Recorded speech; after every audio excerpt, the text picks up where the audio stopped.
Steve, I am very excited to talk with you. When we were introduced and you told me about your history, I lit up because this is like there's a story waiting to happen here, and I can't wait for it to unfold through our conversation. So to get started, can you give us a quick intro slash elevator speech of who you are and what you do?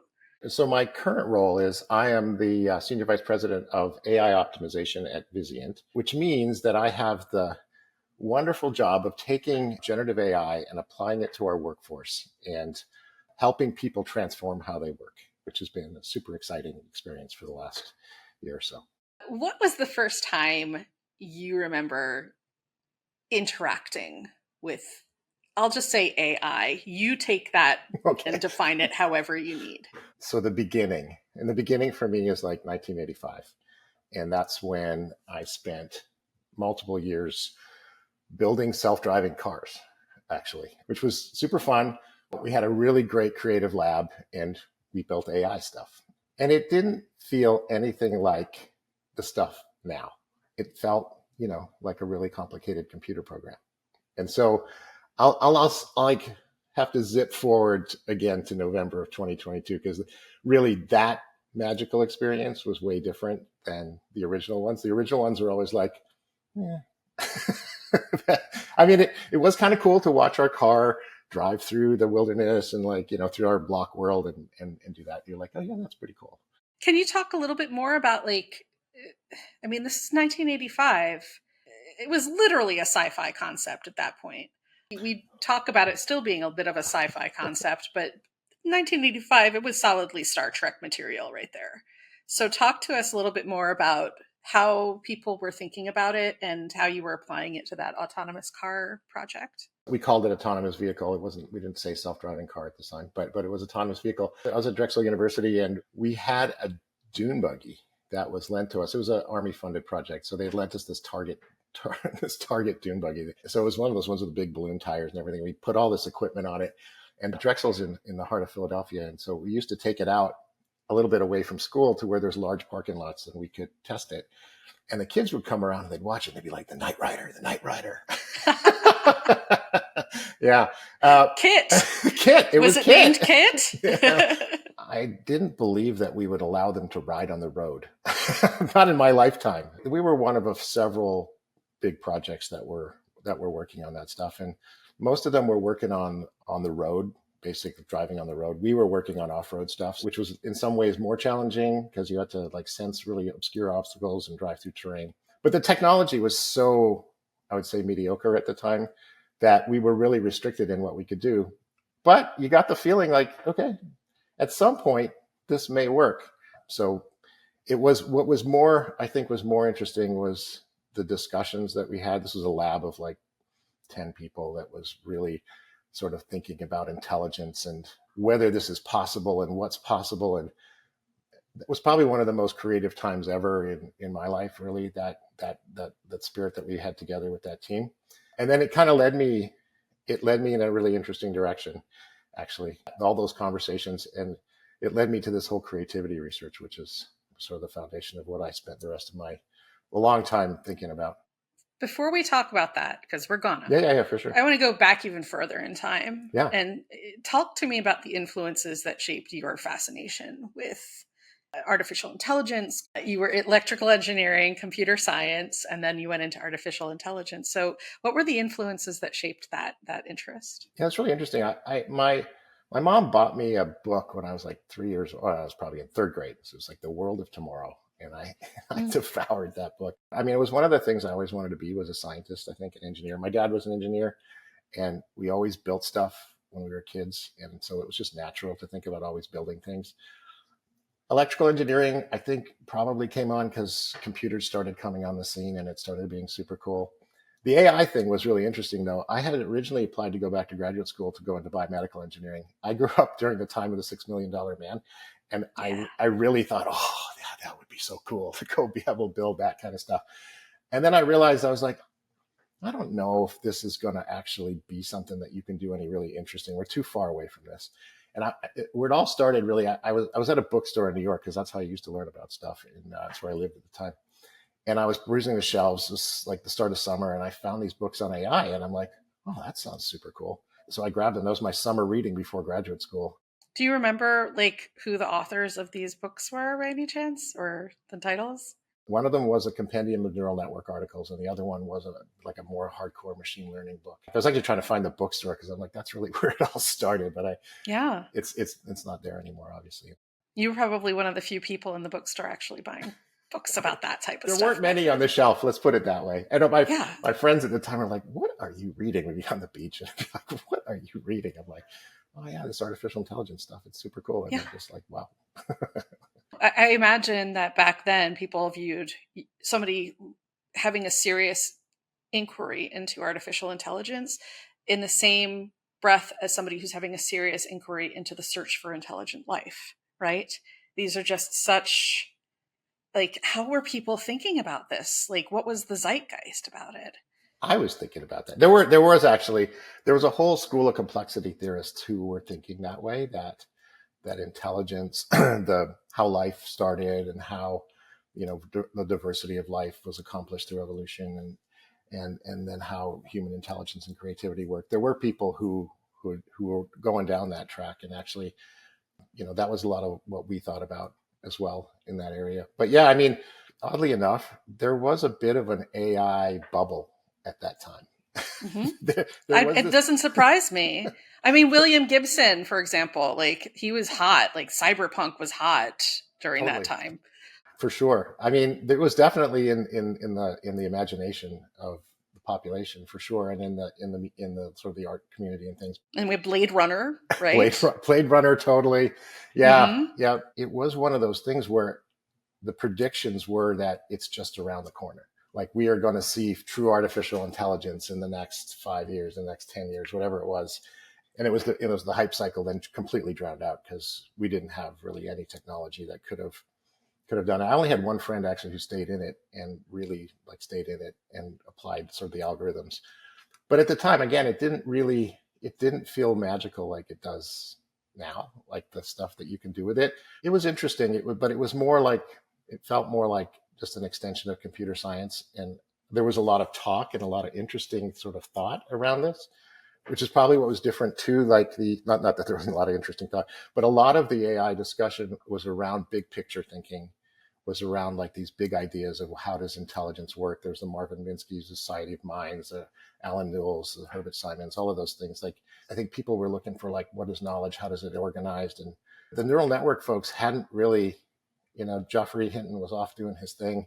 And there wasn't a thought like, that's how this is going to come to life. I think that took a lot of those people who were on those other tracks by surprise, for sure. So, other than the autonomous vehicle project, what are some other early experiments with AI that you have concrete examples of from that time? And then let's talk about your explorations of creativity in AI. The autonomous vehicle was kind of, that was all encompassing for until like the early 90s, basically.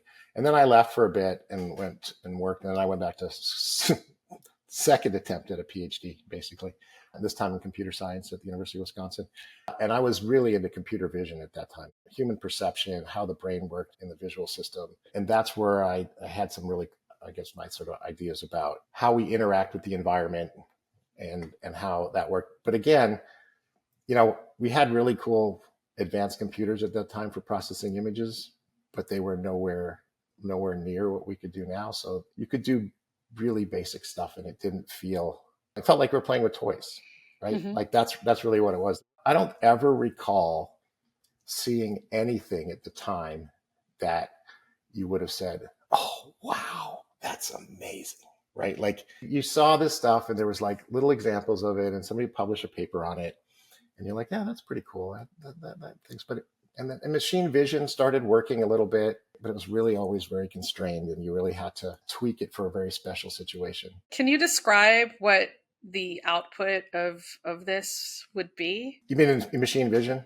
Yeah. Mm-hmm. So typical kinds of things would be like, you've got to detect an edge, or you've got to segment an image. So you get a really crude segmentation of the image, or you need to detect something moving across the screen and the images are kind of blurry. You want to track something on an image, and It does it.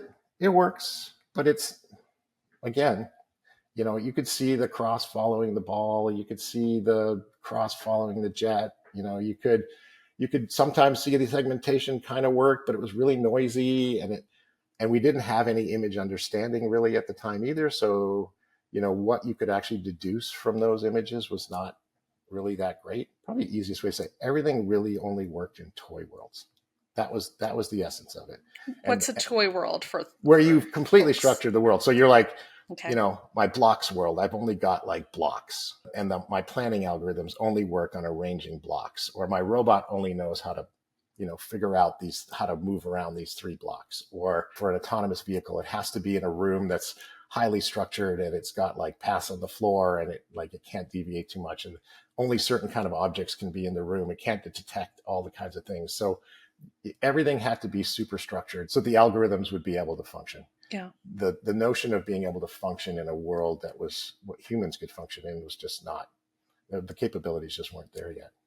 Well, I mean, to be fair, these are the building blocks that became It's true. what we have now, Well, right? I used to say this all along, like, oh yeah, that's what we were doing. We just didn't have super high powered computers when we were doing it. Like, a lot of the algorithms didn't really change. I mean, obviously there were innovations, there's no doubt about that, but the core principles, a lot of those things had evolved over time, but a lot of them were, enabled by the fact that we had just a lot more horsepower to run these things and make them more usable. So that, the toy world thing was not just the naivety of the algorithm. It was also the fact that the horsepower couldn't compute like, 5,000 blocks, or it couldn't compute, an image with the resolution that's required to extract the stuff from it. So that over time is what really became back. And then clearly the connectionist folks, the neural network folks, were able to really exploit that, and that really just became the dominant path. It's really interesting. In 2015, I started a company to do software bug detection and fixing, automatic software based on genetic programming, basically genetic algorithms. And I realized, I was like, oh man, it's a good thing I didn't pursue that, because it would have just gotten crushed by by this alternative way to do that. But there are other methodologies that people were looking at to do the same kind of thing. It just, over time, the neural network has kind of run ahead of everything else.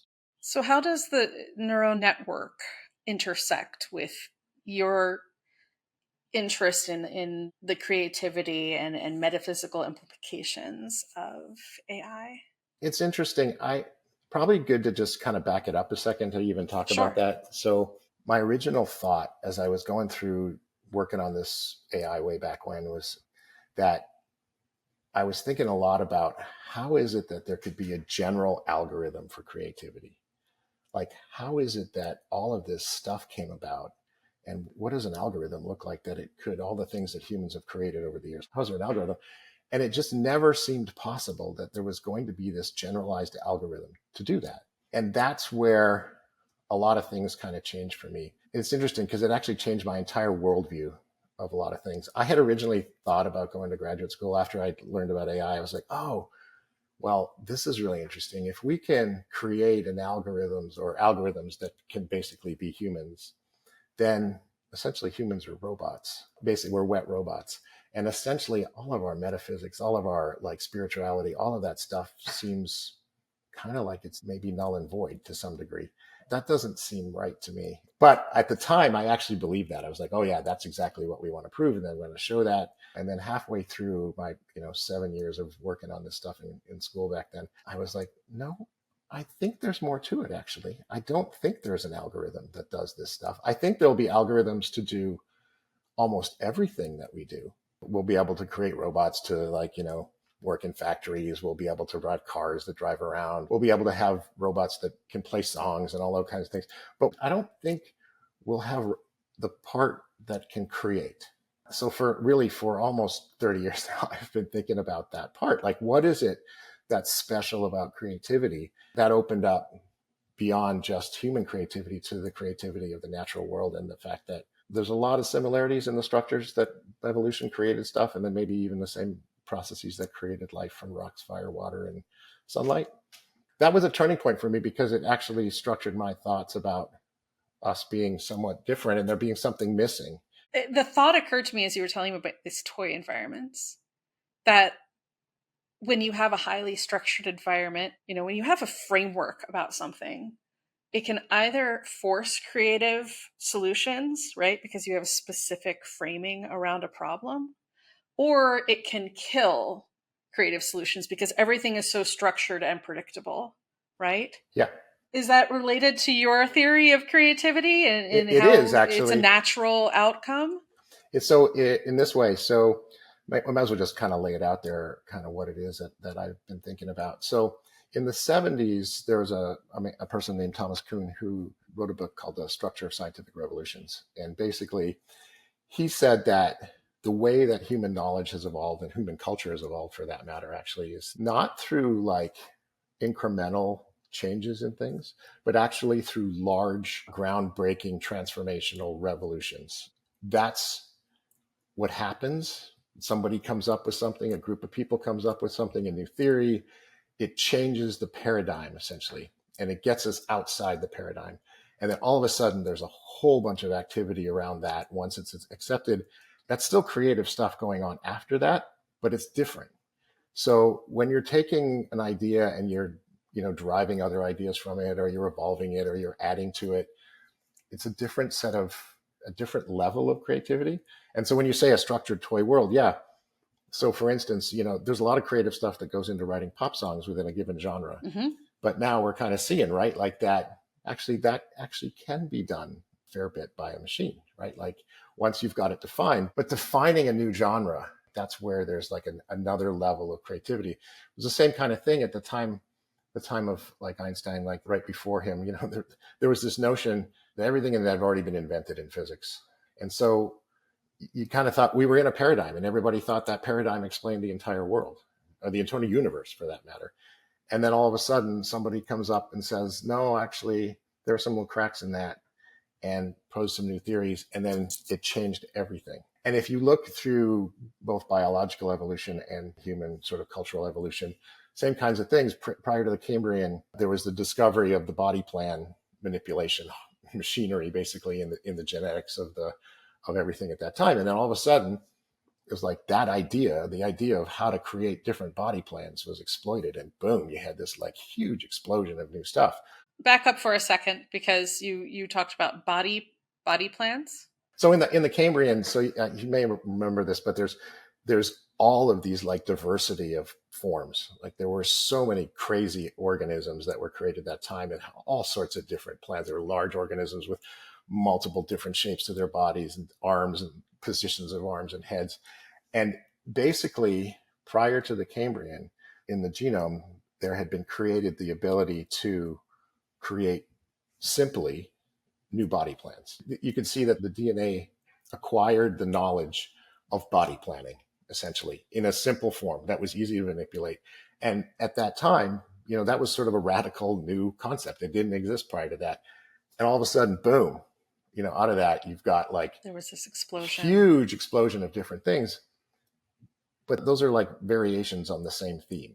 Even though it seemed like they were radical diversions, they were just variations on the same thing. There's numerous examples of this where somebody comes up with a new idea. Newton comes up with his concepts of gravity, right? Like that changed the game back then. The quantum theorists of this day and age came up with new ideas about how fundamental particles of the universe worked, and that just changed the game. And so this notion that our knowledge and the world and ideas in the world evolve through a really sort of big innovation and then a series of small sort of tweaks to that innovation. Mm-hmm. It's like almost like a jazz riff, right? You've got the theme. Exactly. Right. Yep. The theme, and then you just have all the variations on it. Even higher than that, just the notion that music could be unstructured like that, right? Like if you think about freeform jazz, right? That was a brand new thing. Nobody had ever thought that could be music. And then all of a sudden you've got this whole new genre of music where people are, riffing in all sorts of, dissonant ways. But that innovation, in my mind, that's where, if anywhere, that's where we will find it difficult to come up with an answer. I think all of the stuff that we're doing in AI now fits. Like if you look at, obviously ChatGPT is really creative, right? All these large language models can do amazingly creative things that we used to think of or only humans could do. It can write stories, it can write songs, it can like create images. On the surface, that feels like, wow, that's super creative. But how far can that go in this paradigm? My belief is that we start to get stuck when we're getting to these large innovations. And the reason is that you basically need to invent a new vocabulary. You need to invent a new language even to describe kind of these new inventions. And you're not going to get there by additional training data because there isn't any, right? Like Right. if you think about like, general relativity, there wasn't anything you could train a model on that would have said, oh yeah, general relativity. Yeah, because what you're doing with this language model ultimately is you're this massive corpus, and please correct me if I'm wrong and No, please no, expand upon this. You've got this massive corpus of data that's the product of where we're at right now, right? Our exactly. paradigm. This is our paradigm. This is our worldview. And you're training it on that. Unless there's some amazing algorithm that's basically an insightful algorithm, right? How could you possibly steer that model to bring in an alternate worldview if it's only known the worldview that it's programmed on, right? Is that along the lines of what you're talking about? You've got it spot on. And, you're talking about an algorithm that knows how to think outside of itself and has kind of this notion that it's stuck inside itself. And, people have thought about these things in terms of algorithmic points of view.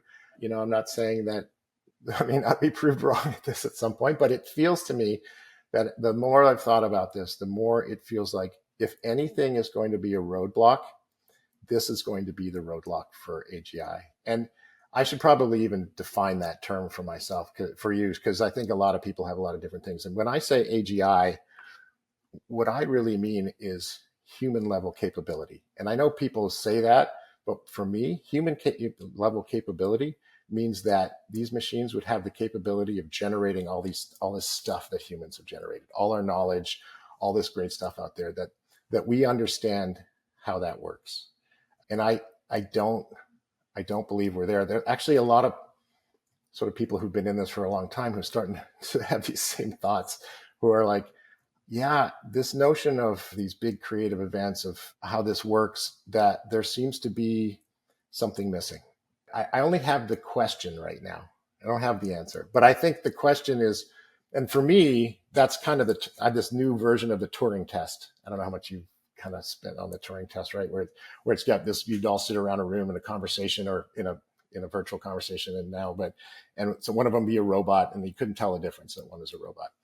Well, for me, it'd be like, the Turing test would be that you actually have a robot participating as part of some research team, or is actually, inventing this stuff, and that you couldn't tell the difference because it actually came up with some big groundbreaking idea that kind of drove the next generation and a new paradigm.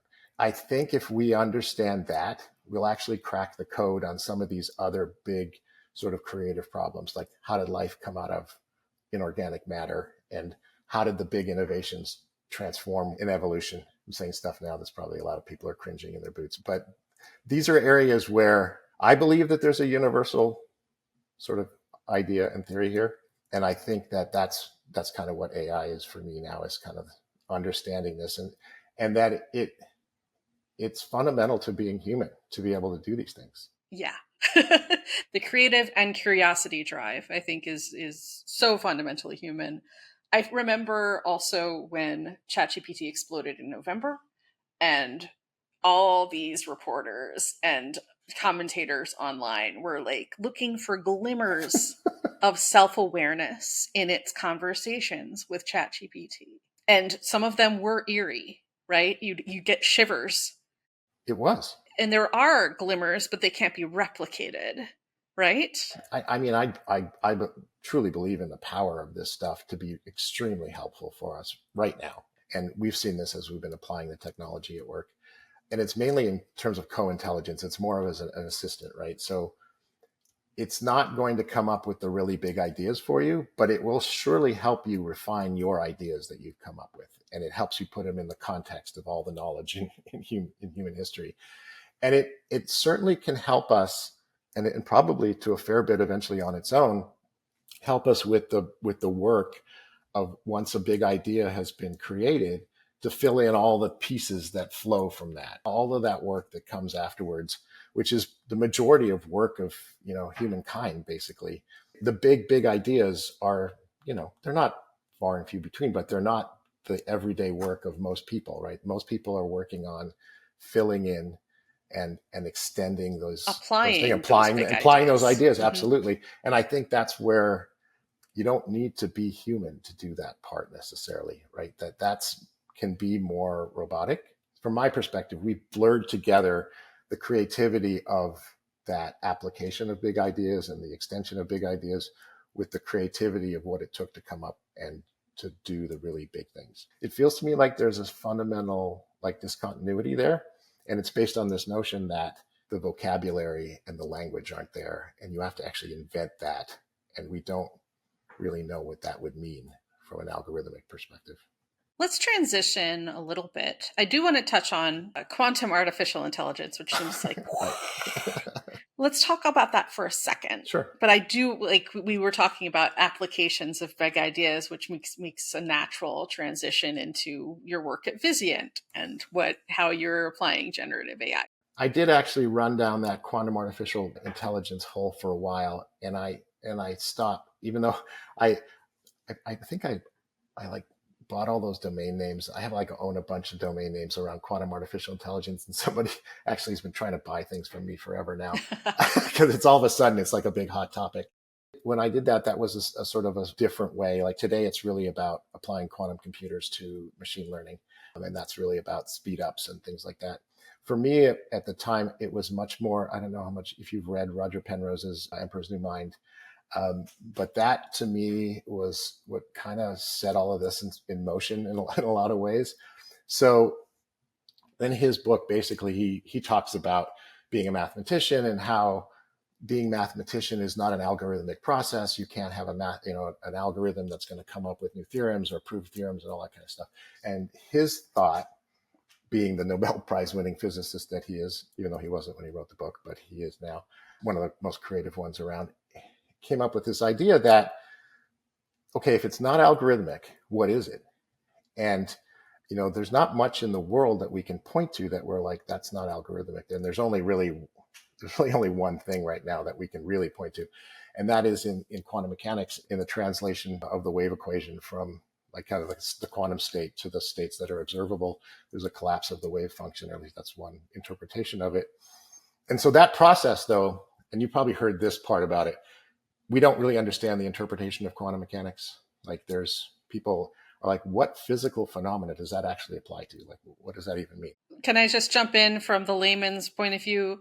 From what I understand, the problem is that once you try to observe exactly phenomena, that's when you're changing it by nature. Yeah. Yeah. When it's in a quantum state, when it's in the quantum level, basically everything is happening all at the same time. It isn't until you observe it that you actually get a measurement, and the quantum world collapses into the world that we can observe, essentially. So Penrose's theory was that something special happens during that process that is not an algorithm. And in fact, it's super algorithmic, and it has to do with how conscious. He basically didn't use the words creativity. He used the words consciousness, that I can do these things because I'm a conscious being. And there's an entire research program that's been going on for, 20, 30 years now too. It's been embodied in the Science of Consciousness conference and the people who run that conference. And there's theories behind that. And I spent some time going to those things. But to me, it was really interesting. My brother actually turned me on to this way back in the 80s about the potential for, our brains to potentially have making use of quantum effects in what it's doing. Well, that was just this, it was an idea that made it possible that maybe there was something going on besides algorithms. I don't know that we really know what that is, but I, for a long time, was like, oh, that could be it. And I was thinking about it. And then I talk to people about it, and they're like, well, what do you need that for? And why? And I'm like, yeah, that actually is the problem, isn't it? What exactly is it that we won't be able to do if we don't have that? And that's when I kind of stopped thinking too hard about that, the specifics that maybe our brains are quantum or not, or they are exploiting quantum computation or not, and started thinking about, well, what problem is it? Or what capability is it that we have that we wouldn't be able to have if we weren't algorithmic. And like I said, the only one that I've been able to come up with is this notion that certain types or certain creative events and sort of levels of creativity seem to be, at least right now, beyond our algorithmic understanding of them. Now, will that always be? I don't know. I mean, it's hard to know, but for sure, we don't yet have algorithms that get us out of paradigms. Let's put it that way. And so that's where I think if this turns out to be true, if it turns out that we are not actually robots, and we are not flesh robots, that it will be because we have some special capability that allows us to create really cool big things that change the world. I could just dive into this rabbit hole with you. This is like my jam, Steve. So let's take from this amazing theoretical world into like, all right, how are we putting AI to work? How are you thinking about it as like a thought leader within a business? And also talk to me about like the human impact of it at Vizient. When I took this over now, this job, it was about a little over a year ago. And at the time, there was still a lot of hesitancy in the population. There was a lot of like negative connotations to it. People were worried about it. And so, we were very sensitive to that when we were thinking about the technology in general. And the one thing that I think that we noticed, because we did trials, we did like pilots with certain things, but we noticed that there were certain people who transformed. I worked alongside of a few of these people, and I was like, wow, you're like working with like someone wearing the Iron Man suit. Everything you do, you go to the model and you come back with an answer in a really short period of time. And you seem to be able to have extended yourself. We always say, you put on the suit. And so we thought, that's inspirational to people. And at Vizient, we designed a methodology around that where, you kind of hear this probably concept, people use champions and, this, but we decompose the workforce into people with like jobs. We call them personas. And what we did is for each group, we asked for a volunteer, for someone who wanted to learn to use the suit, basically, and that they would then provide the inspiration for everyone else on what it could be like. And it turned out to be a super positive thing. Like people were like, oh yeah, everybody was started clamoring for the technology. They're like, yeah, please give this to me. It makes my life so much better. And so one of my colleagues, Sam Fredin, he came up with the concept of co-intelligence. And that's really what we're enabling. When you put on the suit, it's essentially co-intelligence. And you've learned to think in prompts, basically. That has proved to be really, I would say, instrumental in a positive engagement with the technology. Once you've experienced that too, I think you realize that, wow, it transforms how you think about doing work.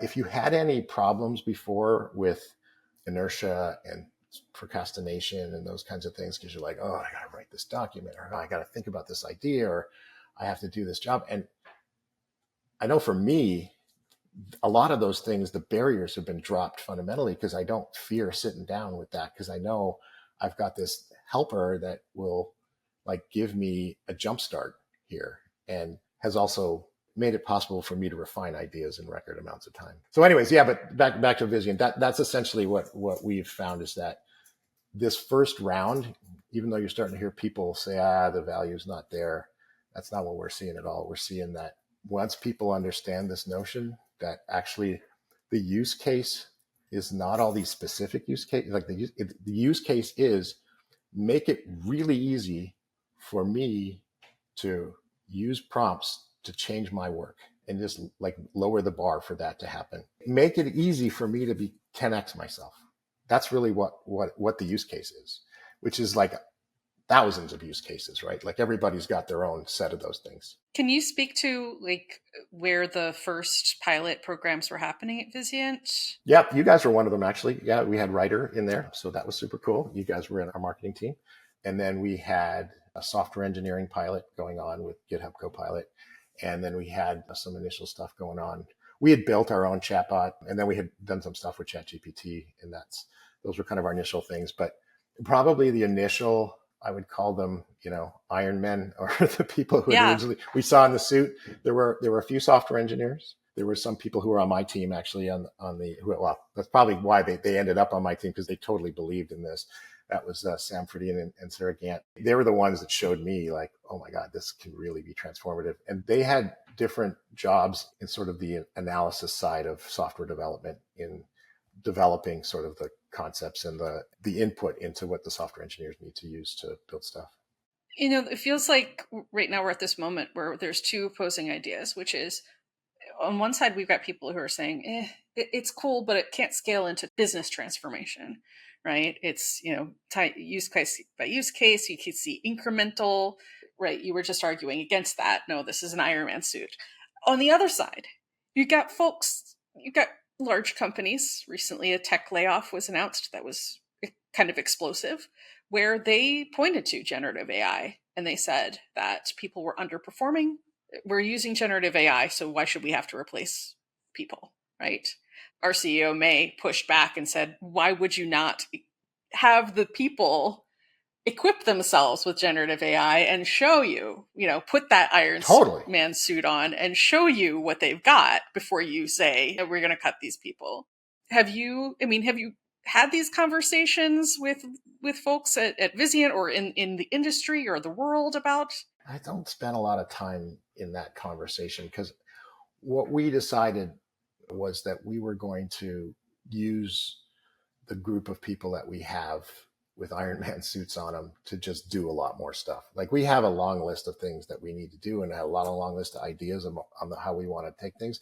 And so having a super engaged, very productive workforce is kind of what our vision is for this. We never really had the vision. I don't think anybody ever really thinking seriously about, oh, if we get everybody to be more productive, we need less people.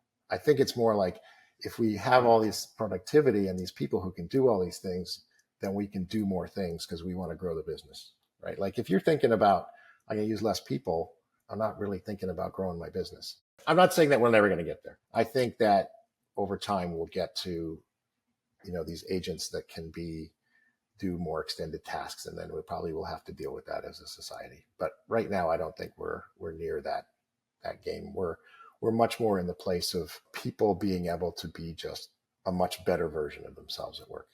What use cases got you excited as generative AI started being introduced at Vizient? For me, it was being able to have a thought partner. Like it was like, okay, I have this idea. I think it's connected to this other idea. And I'd like, okay, prompt, how is this idea connected to this idea? Is this right? What about these points? And boom, you'd get back like this. I'm like, oh, yeah, that's exactly what I was thinking. And I think a lot of people, that's where they get a lot of the bang out of it is that, you kind of have these thoughts about stuff. So that to be able to help think more strategically, to think more creatively, to be able to refine your ideas more quickly. And then, there's all the obvious stuff that I think is there, like just being able to write documents more quickly. We do a lot of data analysis. So that's one of our biggest things. And we're finding more and more that people right out of the gate are being able to actually do that. Like obviously there's problems still with this because of the natural probabilistic output of LLMs. And so doing data analysis, you kind of got to get the same answer twice in a row. But there are places where we can use it where, it gets the same answer, but just might not get to it in the same way. So it gets the same answer enough. Let's put it that way. So yeah, that's probably one of our biggest use cases is data analysis. Although, the entire software engineering process from writing user stories to actually building the code, that's been really powerful. So yeah, we've had this conversation amongst my team a fair bit in the last little bit, like how do we describe what it is that someone is doing when they've gotten to this place where we consider them to have the suit on? And I've kind of pushed back on people. It's not a use case by use case kind of thing. It's just really, you've gotten to a new mindset where you think immediately, okay, how do I use the model to do this piece of work for myself? And I think that once you get there, you have transformed your ability to get stuff done quickly. And I think it actually is more pleasurable for a lot of people because you don't feel as inhibited in getting started and doing things. There's just less mundane things to do, and you're less stuck in the typical human procrastination and like inertia problems. Also, as somebody who's a power user, I will say that it's exciting to be able to share with my peers. I figured out a new way to do this, right? Yeah. And Yeah. Yeah, So that's totally. there's a little bit of a I'm the hero, and I'm passing this little life buoy on to my teammates too. It is. We had a hackathon just like a few weeks ago now, and we opened it up. Only half the people in there were software engineers. The other half were people from all around the business. And actually, somebody who was not a software engineer team won the hackathon, which to me was actually mind blowing. The people who worked for me were like, "Oh no, this is gonna be amazing." I'm like, yeah. I was kind of skeptical, but then watching it, I was like, "Oh wow, this is really a paradigm shift, right?" Like this notion that I can build a tool for myself without having to go commission a team of software engineers to build this use case. It's like this stuff. I say this and I get dinged for this, but there's probably some folks at OpenAI credit this, but that English is a new programming language, right? Like, so the flexibility of the tool to be able to create sort of little things that do stuff for you is, and we'll see more and more of this. It's enabled a whole group of people who would never have been able to build custom solutions for themselves now be able to do that. What's one thing you wish you could tell that 1985 version of you about today? It's funny. I kind of hinted at the beginning because I truly did not believe that we would let self-driving cars on the road in my lifetime. And I was just the other day I was in San Francisco and I like almost collisioned with a Waymo. For me, it was just like mind blowing. I'm like, I just never thought this would be. And I never thought I never thought that I would see this level of functionality when ChatGPT was released in that time. I never thought that I would be there. I thought it would be a while before. I thought I'd be gone before that happened. So I think I would tell myself, no, it's coming. Don't Yeah. don't worry. Stay the course because it'll actually be worth it. Don't get disillusioned. That's kind of what I would have probably told myself. So cool. It really is cool thinking about the arc of just you were there when the glimmers were happening, when serious inquiry was beginning to now, right? Where it's like in people's pockets. It's amazing. Yeah, it is. It is. When I think back like that, when I think about the magnitude of that, it just sort of mind blowing to me. And again, it is. I wish I would have had that foresight because I would have stuck in it and I would have just been like, oh, it's coming, it's coming. Whereas I did get disillusioned enough to be like, nah, I'm going to go work on this in retirement at some point, and it'll be fun.